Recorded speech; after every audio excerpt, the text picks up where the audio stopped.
Cimeta, nama budaya. Iya, nama budaya. Di sini saya mau bertanya, Cimeta. Jadi ini berdasarkan pengalaman yang paling dekat dengan saya.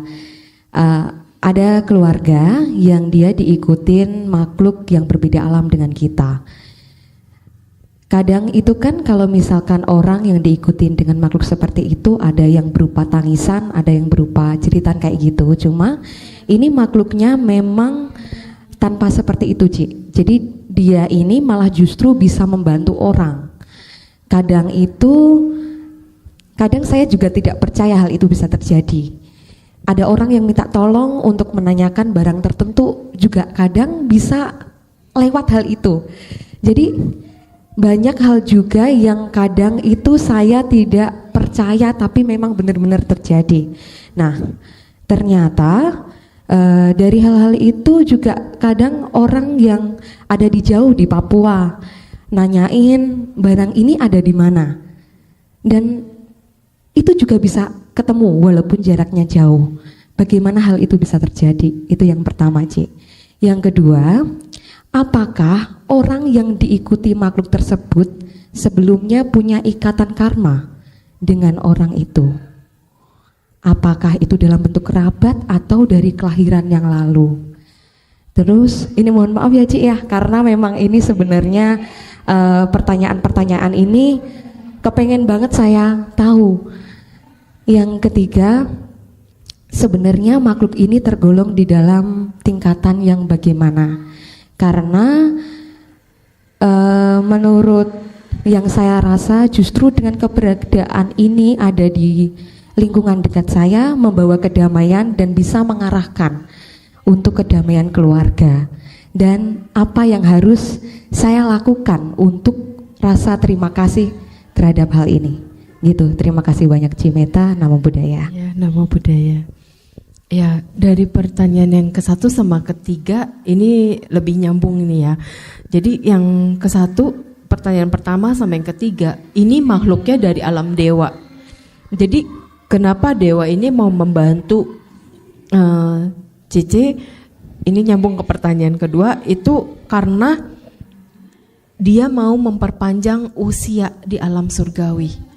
Karena cara dewa memperpanjang umur di alam surgawi dengan dia mencari manusia yang ada kaitan karma yang kuat sekali dengan dia untuk bisa menolong orang lain.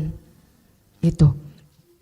Jadi karena si makhluk ini terlahir di alam surgawi, dia bisa membantu orang untuk memperpanjang usianya di alam dewa.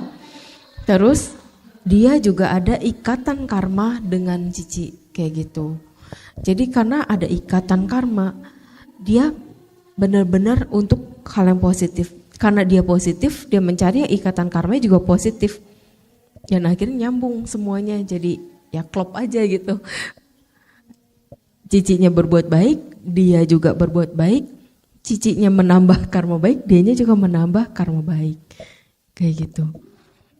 Jadi kalau untuk membalas kebaikan dia sebenarnya nggak perlu membalas, karena kalau makhluk surgawi itu nggak pernah minta apapun gitu. Yang penting kita tetap menjadi baik, berpikir baik, berucap baik, berbuat baik, itu doang. Karena kalau makhluk dewa, kitanya jadi sering berpikir buruk, kita sering berucap buruk, sama kita sering bersikap buruk, dewa pun akan pergi gitu. Jadi semasih Cici sejalan dengan dia untuk urusan yang positif dan yang baik, gak masalah. Karena dia sudah happy. Itu aja cukup.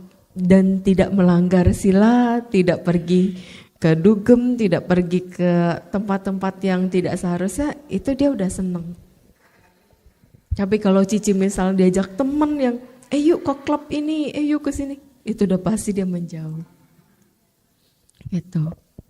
Terima kasih banyak. Iya, sama yang tadi, Ci. Gimana prosesnya ketika makhluk tersebut membantu dalam menemukan sesuatu atau entah dalam itu sakit, kadang kan ada ya.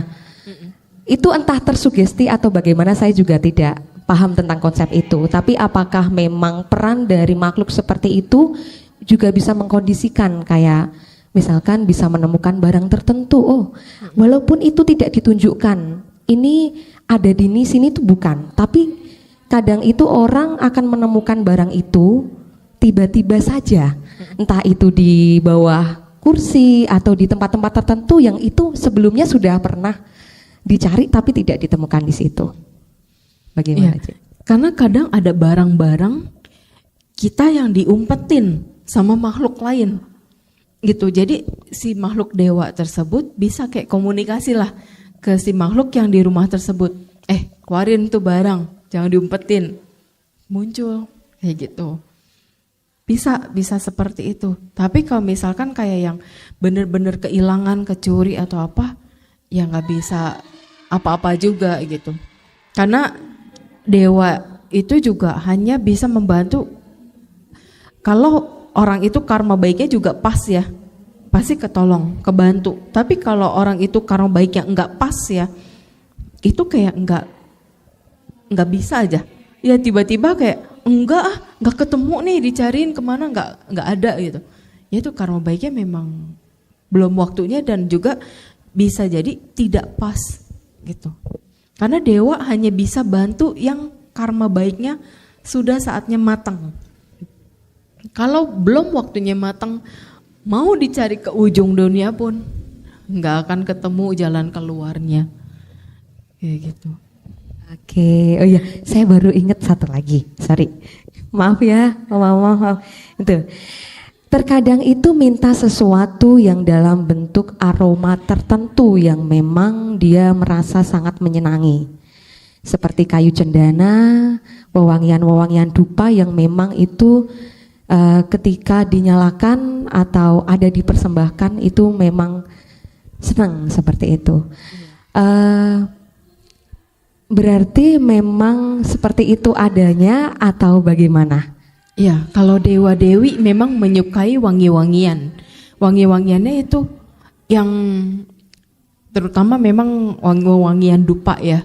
Terus juga kadang ada wangi-wangi khusus yang itu agak susah dicarinya di alam manusia ini gitu. Memang sukanya wangi-wangian. Cici tapi harus selalu waspada.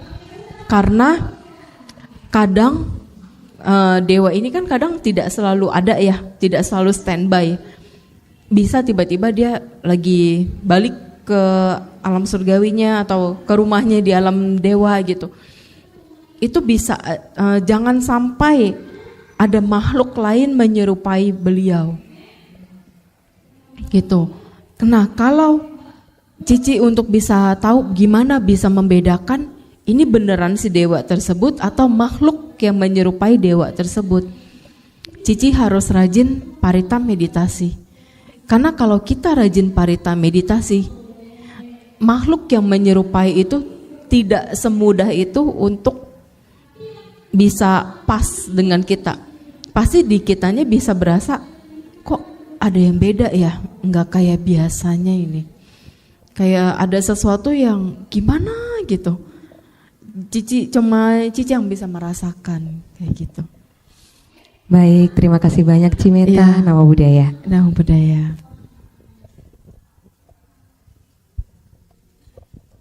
Semakin menarik ya ibu-ibu. Mungkin ada lagi? Nama budaya Meta. Nama budaya. Cici mau tanya, kita kan sebentar lagi Patidana nih. Biasanya kan saya kalau misalnya Patidana itu kan ada meja untuk khusus yang kayak keluarga, ada juga yang sukarela, ada juga yang umum. Nah yang saya mau tanya ini untuk meja yang umum. Umum itu kan biasanya kan untuk para makhluk yang di luar sana yang tidak diurus oleh keluarganya. Tapi kan tadi Meta bilang kalau misalnya dia tidak ada berhubungan karma sama kita, itu kan tidak bisa ya, katanya tidak akan sampai. Nah gimana cara kita supaya kita kan niatnya baik, kita ingin mendoakan gitu, gimana cara kita ngomongnya gitu. Terus sama selama ini kan kita selalu buka yang untuk umum ini, kalau misalnya tadi yang Meta bilang kalau dia nggak ada berhubungan sama kita, ya itu nggak bisa, sedangkan kita niatnya baik. Nah itu gimana tuh cara solusinya supaya kita kan di sini nanti kan mau Patidana biar kita juga tahu gitu.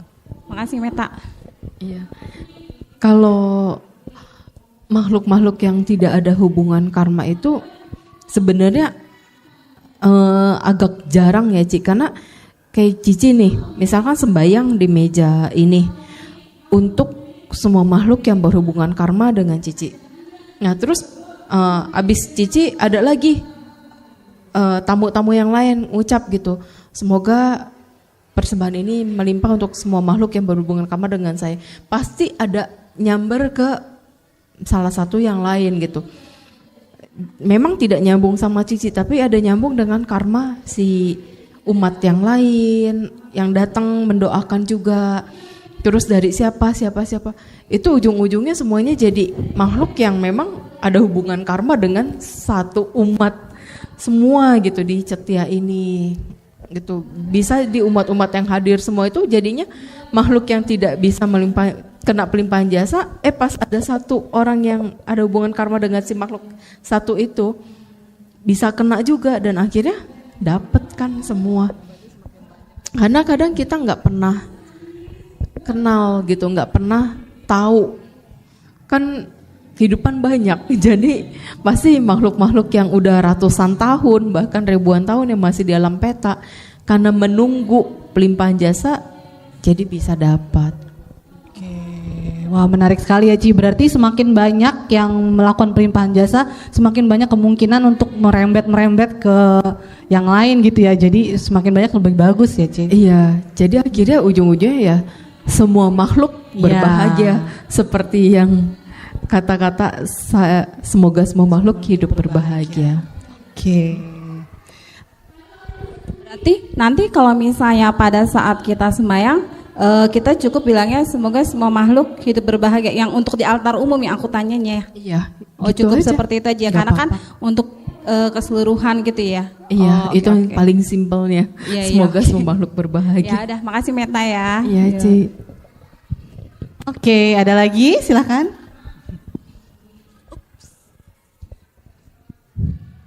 Namo Buddhaya. Namo Buddhaya, Om. Saya mau nanya seputar makhluk metafisik. Jadi selain dewa, varian atau jenis makhluk metafisik apa gitu. Kemudian berikutnya, apakah manusia setelah meninggal itu melahirkan makhluk metafisik? Nah, berikutnya ada tadi untuk melanjutkan ada pertanyaan tentang masalah interaksi, rasanya seperti apa dewa itu jika interaksi kepada manusia hanya berdasarkan sensasi misalnya. Nah, kemudian jika itu merupakan satu perwujudan bagi orang tertentu yang mungkin bisa punya kapasitas waskita misalnya.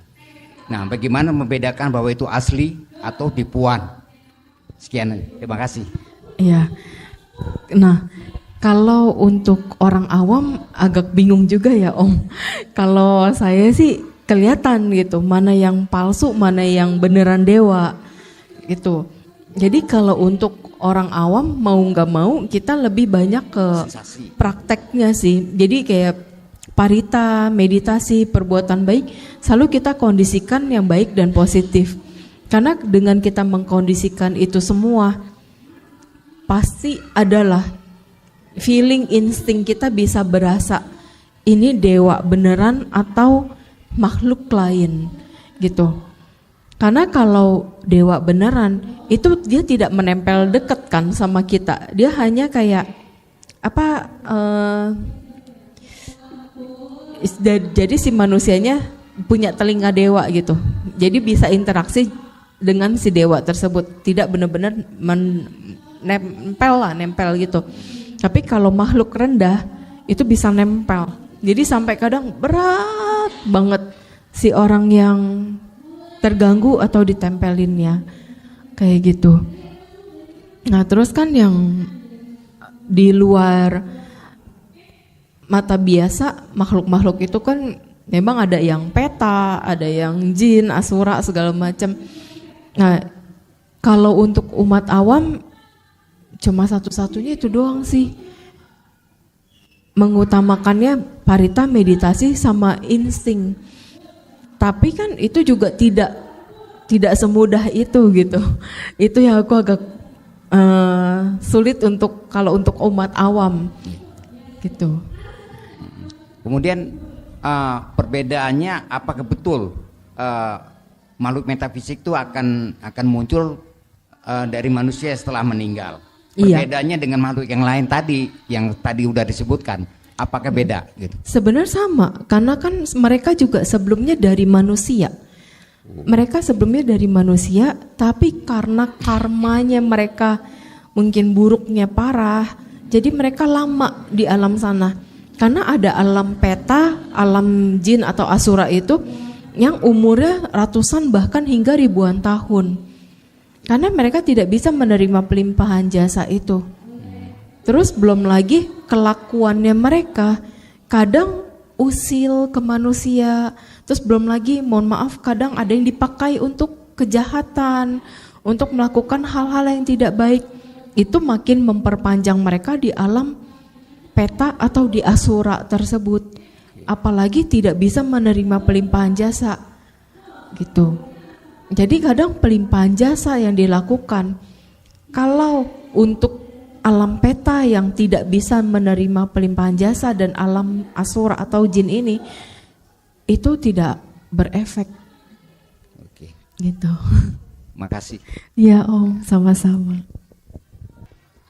Sekilas balik untuk yang tadi kan ada makhluk peta, makhluk dewa segala macam.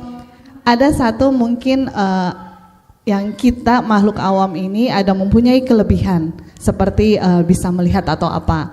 Tapi si orang ini belum bisa menerima kenyataan itu dengan kita bisa melihat makhluk peta itu ya Meta ya. Itu bagaimana cara mengatasinya? Karena kita sendiri tahu bahwa ada makhluk di situ, bisa merasakan. Kalau ini sih bisa mau melihat bisa, tapi masih ada rasa takut yang benar-benar takut yang tidak bisa mampu melihat makhluk peta. Makhluk peta kan ya berbagai macam bentuk. Nah itu bagaimana cara mengatasinya Meta? Terima kasih. Itu sih wajar banget ya Ci, karena aku juga waktu kecil takut banget ngelihat mereka kayak gitu. Tapi seiring dengan waktu selalu disadarin di dalam diri, ya udah mereka kan dulu manusia, mereka sebenarnya ini menderita di alam sana. Tapi karena mereka tidak tahu gimana caranya untuk keluar dari alam sana, ya mereka menggunakan berbagai cara. Ada yang ngeganggu jadinya, ada yang ngebangunin di tengah malam, ada yang ya berbagai macam hal kejadian-kejadian yang di luar kasat mata akhirnya terjadi. Semuanya jadi takut gitu buat yang ngelihat di mana-mana, jadi ngelihatnya aduh ada dia, aduh ada si ini, aduh ada si itu, jadi nggak tenang. Jadi sebenarnya balik lagi ke diri kitanya sih, kita sadarinnya itu aja dulu. Mereka kan sebelumnya manusia, mereka menderita begini karena perbuatan mereka sendiri. Saya setelah bisa menerima keadaan itu, saya suka ngomong ke mereka-mereka, kalian itu menderita. Saya tahu, tapi kalian tahu nggak menderita itu karena perbuatan kalian sendiri. Dan mereka tahu loh. Tapi mereka tuh sulit untuk bisa keluar dari alam sana. Karena pernah ada yang bilang, terus saya gimana biar lepas dari sini?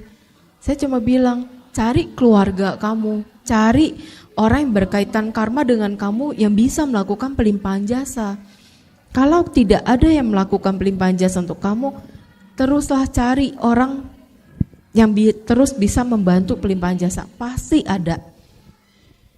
Ya udah akhirnya dia pergi. Terus ada lagi datang yang lain, menderita segala macam, yang bunuh diri lah segala macam. Kau bunuh diri, itu agak sulit untuk dibantu dengan pelimpahan jasa. Karena dia yang mengkondisikan sendiri penderitaan itu. Jadi dia harus ya udah menjalani itu. Walaupun di mana-mana banyak teman-temannya atau saudara-saudaranya dilakukan pelimpahan jasa, dia cuma bisa diem di luaran, gak bisa berbuat apa-apa. Paling ujung-ujungnya cuma nangis karena ya kebodohan dan kesalahan dia sendiri. Dia melakukan bunuh diri itu, dia menderita dan tersiksa. Sampai nanti ada kondisi karma baik yang berbuah, dia bisa naik ke alam peta yang bisa menerima pelimpahan jasa, baru di situ dia bisa menerima. Kalau dia belum ada kondisi untuk bisa naik ke alam peta yang menerima pelimpahan jasa itu, dia akan terus meratapi, ngelihat udah hanya diam nangis gitu, dan akhirnya ngeganggu orang-orang yang dia bisa ganggu gitu. Cara mengatasinya gimana Kak Ci? Cuma melepas aja ya? Itu menerima dulu keadaan ini. Kitanya sadarin ya udah, kita bisa ngelihat mereka, kita terima keadaan ini karena saya bisa ngelihat ini, saya bantu semaksimal mungkin. Terus kadang kalau lagi di tengah malam, bisa kita bilang gitu ke mereka, nanti aja pas saya baca parita, pas saya pelimpahan jasa kamu datang lagi, sekarang saya mau tidur dulu. Iya, karena kalau enggak itu setiap malam ampun dah bisa jam 2 datang, terus dibilang pergi, datang lagi yang lain.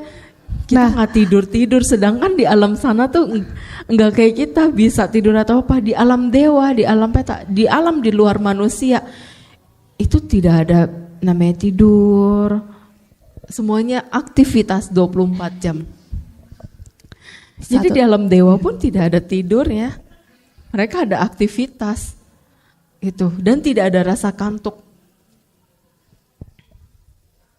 Ya, jadi gini Meta, tadi kan melepas dan menerima.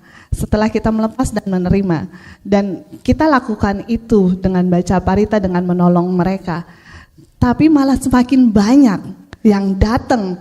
Gimana nggak ketakutan coba? Jadi gimana itu? Itu memang biasanya banyak nih Ci, karena saya juga alamin kan banyak nih.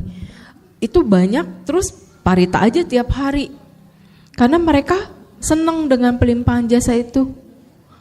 Setelah semakin sering kita lakukan, itu pernah aku berapa bulan ya? Kayaknya lebih sih dari beberapa bulan. Enggak tahu lah, kayaknya hitungannya tahunan ujung-ujungnya. Abis itu udah dia nggak pernah ganggu lagi. Karena mereka tuh jadi tahu dengan kita terus pelimpahan jasa, mereka yang akhirnya mundur sendiri kalau merasa pelimpahan jasa ini nggak kena ke mereka, pergi sendiri. Yang kena yang standby. Terus kita lakukan, pasti ada saatnya karma baiknya mereka matang. Saat itu juga mereka tiba-tiba hilang.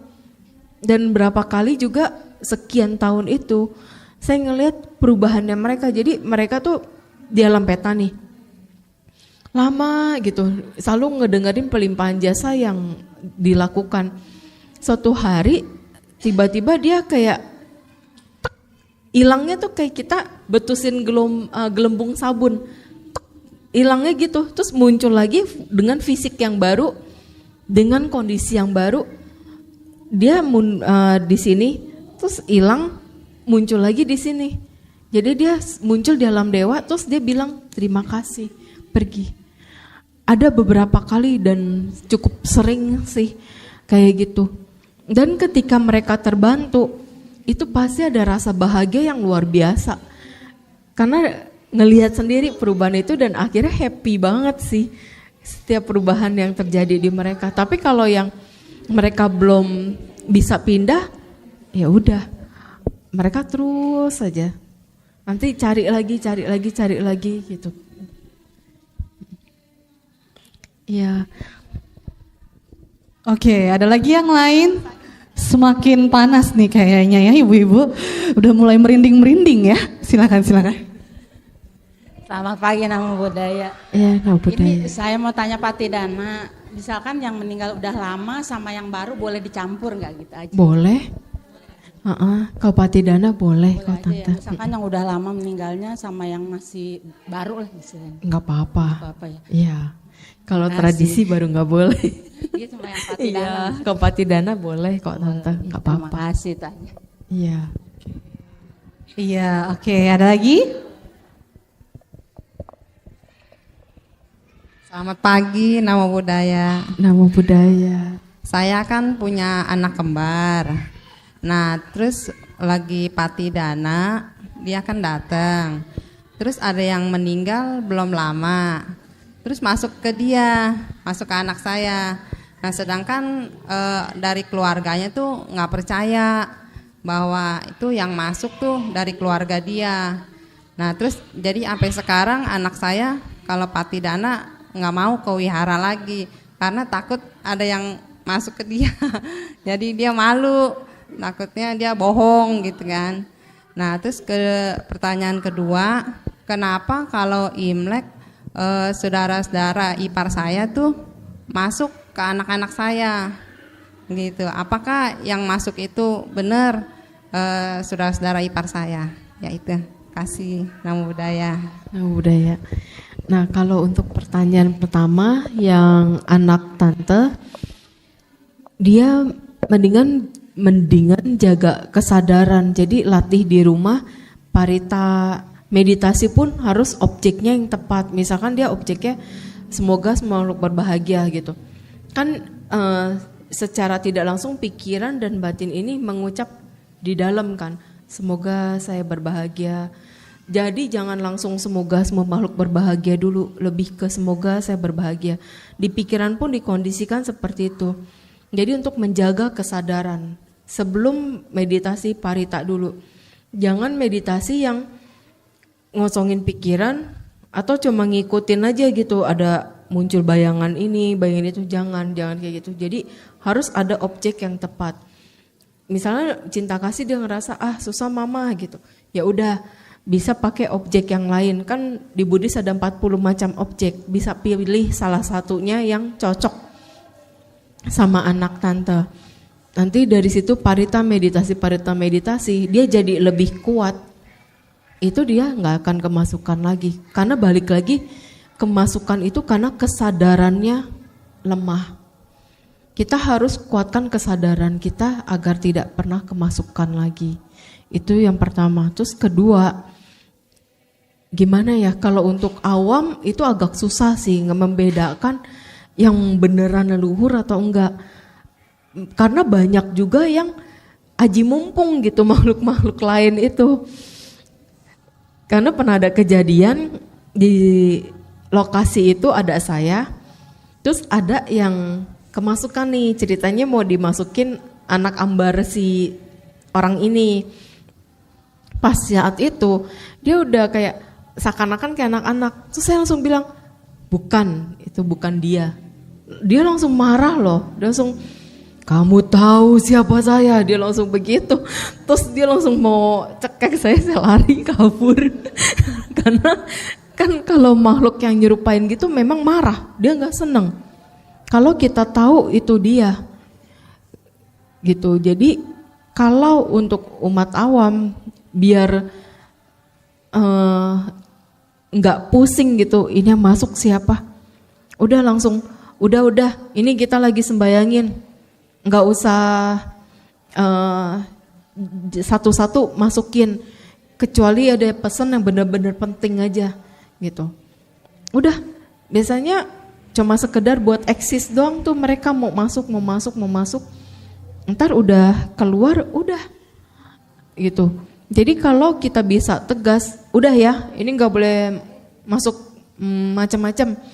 Ini udah dipersembahin semuanya, kita udah sembayangin secara tradisi, secara patidana juga kita udah lakukan, udah ya gitu. Jadi harus tegas, kecuali memang ada hal penting banget yang mau disampaikan, ya udah. Abis itu udah ya, abis si A misalnya udah selesai, udah nggak boleh ada yang masuk lagi. Kalau ada yang lain mau ikutan kasih pesan lewat mimpi aja, gitu. Bisa, karena kalau lewat mimpi kan kita bisa berasa di mimpi itu beneran dia atau enggak. Karena kalau di mimpi pas kita bangun itu kita masih keinget, terus di batin kita berasa, aduh tadi abis ketemu nih sama si ini kayaknya rasa happy atau rasa gimana, itu beneran datang. Tapi kalau cuma sekedar kayak cerita lagi di rumah sakit, lagi cerita lagi di rumah duka, itu kadang pikiran kitanya yang lagi kepikiran aja gitu, jadi muncul di mimpi. Gitu. Iya. Saya mau nanya, kan tante kan suka meditasi, itu asal baca parita karya meta sutta kayak badan pada gede, pada merinding gitu.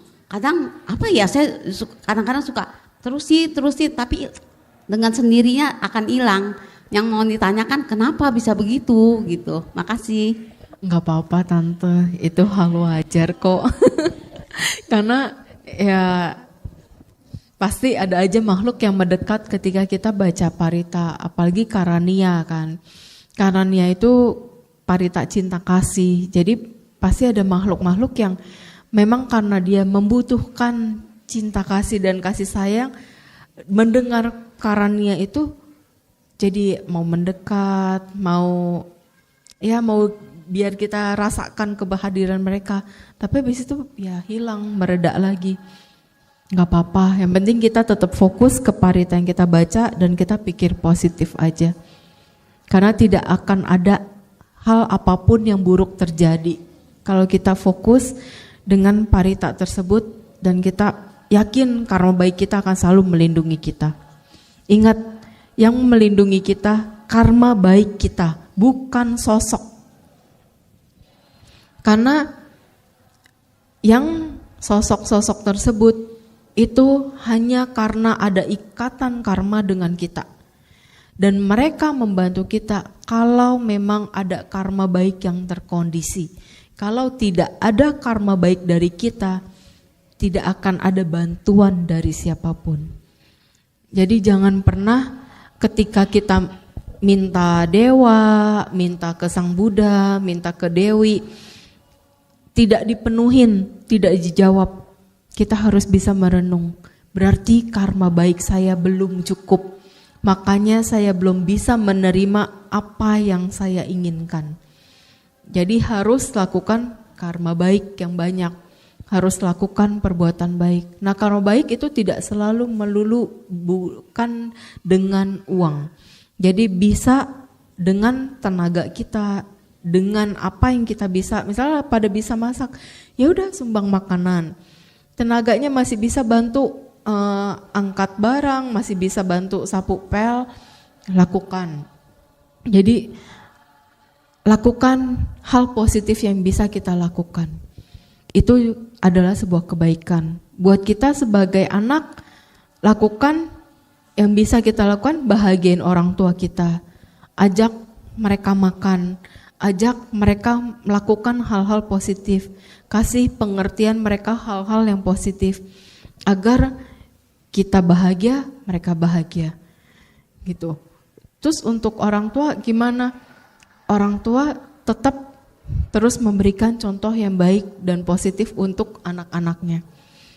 Karena kalau kita memberi contoh yang baik, memberi hal yang positif buat anak-anak kita, walaupun mereka cuek, pasti ada rasa sayang dan pedulinya sama kita.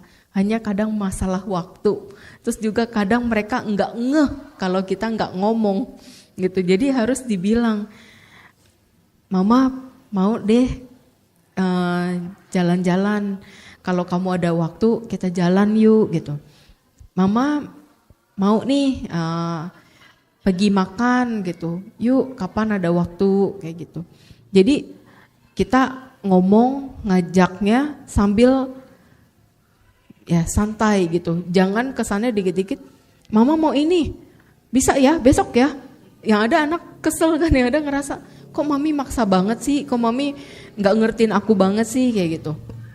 Bisa dari komunikasi, yang apa aja ngalor ngidul cerita, bisa anak duluan, bisa orang tua duluan, gitu. Karena untuk mengikat bonding antara anak sama orang tua, karena bonding semakin kuat, anak sama orang tua, itu ke cucu, ke cicit juga akan lebih kuat lagi.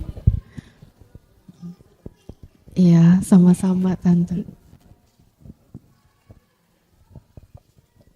Oke, mungkin satu pertanyaan lagi, silakan Bapak Ibu, ada lagi? Oh, ada lagi ternyata, coba boleh satu lagi ya. Oh, budaya Cemeta. Ya, budaya Cece. Berarti saya mau nanya gini ya, jika ada seorang anak yang mempunyai pandangan, dia lebih memilih berdana kepada biku sangga atau menyokong wihara daripada memberi kepada orang tuanya. Karena dia menganggap orang tuanya ini mampu.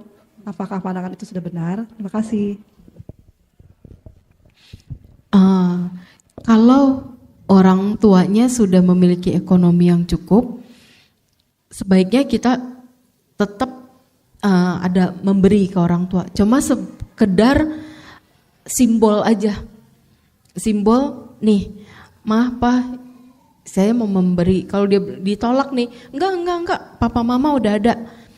Ya udah, kita pakai cara lain. Caranya ngajak makan atau ngajak liburan. Karena kalau uang memang kadang suka ditolak sama orang tua. Tapi kalau ngajak jalan atau makan pasti mereka masih mau. Jadi kita harus pakai 1001 cara untuk bisa kita berbakti ke orang tua, setidaknya bahagiain mereka gitu. Kalau memang secara materi dia gak mau terima gitu. Karena tetap bagaimanapun jasa baiknya mereka tidak akan pernah bisa kita balas gitu. Memang kebajikan tertinggi kita berdana ke sangga, tapi tetap orang tua nggak boleh kita lupain.